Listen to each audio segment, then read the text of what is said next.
Fantastic move.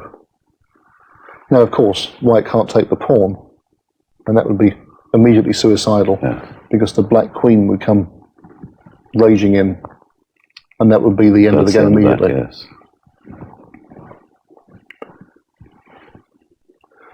But the position's become so threatening now that white must take the bait. He must take the knight. So he plays it. H takes g4. Maybe Larsen even foresaw this and still thought he was okay. Spassky takes this. So now he's given up a piece, but he has a dangerous looking passed pawn on g3. Yes. And if white would say now to trade the rooks, say rook takes h8. No harm done. And rook takes back, then of course white would be in a dreadful mess, because the rook is going to come into the white position. The rook is going to penetrate to this square, for example, with an absolutely deadly attack. It doesn't need a genius to see that this is going to be decisive, and the rook combined with the pawn on g3 would finish the game very quickly. But this didn't happen. Of course, Larsen's much too good a defensive player to fall for that. And I suspect he'd seen this sacrifice and he'd planned... And he's been cursing his knight back there. This one that stops him queenside. Yes, he still can't castle queenside, but I think he thought he had a defence on the kingside. He played rook g1. And this looks like a defence because he's now eyeing the black pawn on g3. There's no obvious attack for black in the h file. The bishop on f5 is attacked. And given a move, knight to c3, white can castle. He's safe and a piece up.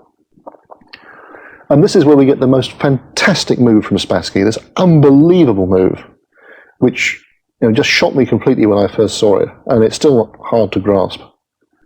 Now, I showed you the variation where the rook was traded, and then black invaded with his own rook.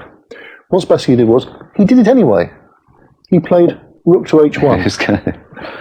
Yes. Just putting the rook where it can be taken.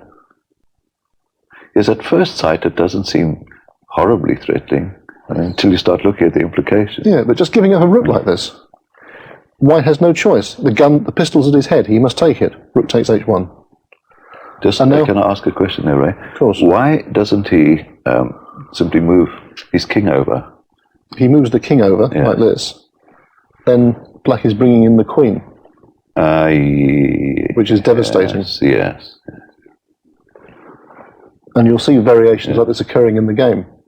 So white must take the rook. Rook takes. The pawn comes on to g2, gaining the vital move that's needed. So he's got to come back. Yes, and then when the rook comes here, for example, black is giving check. Oh my good God, as Arthur Daly would say. King is here. And the queen is coming in here, which is absolutely decisive. So we go back to the game position. What Larsen actually played was rook to here. The queen came in, check. King went away. Oh, shit. And now he took this check, and the game's over. White resigned in this position. He has to take back. Bishop takes f1. And now it's checkmate very quickly. Bishop takes pawn, check. Bishop e2. And then queen here, checkmate. An incredible game. So it was that rook sacrifice that it's the rook sacrifice that did it. It's quite amazing. Yes, it is. Absolutely amazing. I've never seen a rook sacrifice like that before. But it's like genius in all spheres. When you're able to look at it deliberately, chew it over afterwards, you think, oh, brilliant. But that someone could have foreseen that then in the heat of play, with all the tension. It's a masterpiece, right? We were talking about Spassky and Korchnoi before the game started. And I remember that Korchnoi-Spassky match that you showed me the book of, they were playing in separate cubicles, separate rooms there. And this is a remarkable way to play chess. Have you ever I once had a weird chess experience. I was banned in South Africa, and as a newspaper editor, it meant I couldn't write anything. But the security police were briefing me on what I couldn't do. I couldn't be in a room with more than one person, etc. And I said, I'm captain of the chess club, and are you telling me I can't go and play chess? And they said, of course not. You can't go into a chess club where there's a whole lot of other chess players. And having thought of this, I said, but you remember, the famous players, Bobby Fischer, Spassky, and the others, have played in a room on their own. I said, I will arrange to play against only one other player. And so Colonel von der Merwe thumbed through all his regulations, and he said, well, I can't see anything against that, but you'll have to be alone with one other player. So I said, right. Then he suddenly said, but you mustn't drink tea or coffee while you play. No tea or coffee.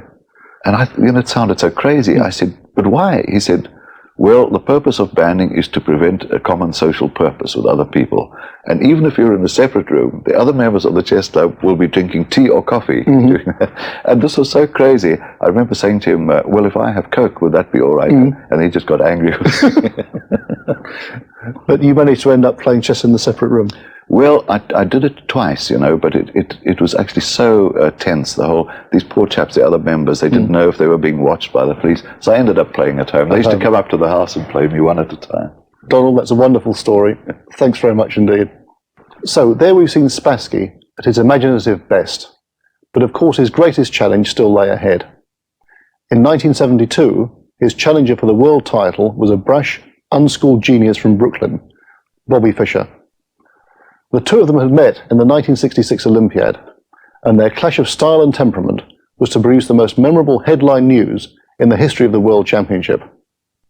The world's media gathered in Reykjavik in Iceland, but the start of play was constantly delayed. First, by Fischer's late arrival from America. Then, with Spassky ready and all the preparations made, by Fischer's late arrival for the first game. Fischer-Spassky 1972 has become a landmark in chess. Join us next week for that special confrontation. From Donald and me and Thames's chess team, goodbye for now.